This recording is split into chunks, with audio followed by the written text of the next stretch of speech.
முதல்ல 2வது படம் பண்ணும்போது எந்த ஏரியாவில் நம்ம படம் பண்ணலான்னும் போது கடல் சீஸ்கேப்பை எக்ஸ்ப்ளோர் பண்ணணும்னு முடிவு பண்ணோம். அப்போ நானும் என்னுடைய நண்பர் தோழர் சதீஷ் அவங்களும் தான் எல்லாம் சுற்றிட்டு இருக்கும்போது எங்களுக்கு கிடச்சது தான் இந்த களம்.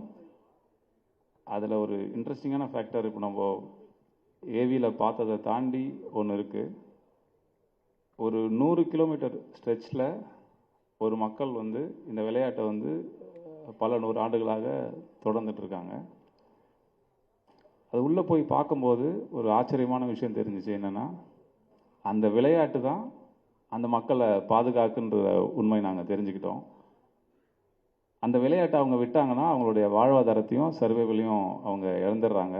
ஸோ கதைக்கு அது ஒரு பேஸ்மெண்ட் எங்களுக்கு கிடச்சிச்சு.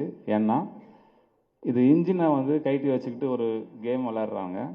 ஸோ நாளைக்கே அவங்களுக்கு ஒரு டீசல் தட்டுப்பாடோ இல்லை ஏதாவது ஒரு விஷயம் கடலில் அவங்க இன்ஜின் பழுதாகி கடலில் மாட்டிக்கிட்டாங்கன்னா அவங்க திரும்பி வர்றதுக்கான அந்த வலிமையை இந்த கேம் தான் அவங்களுக்கு தருது. ஏன்னா அந்த கேமில் இன்ஜின் இல்லாமல் விளையாடுறாங்க. ஸோ இப்படி தான் லைஃபோட அது மிங்கிளாகிருக்கு.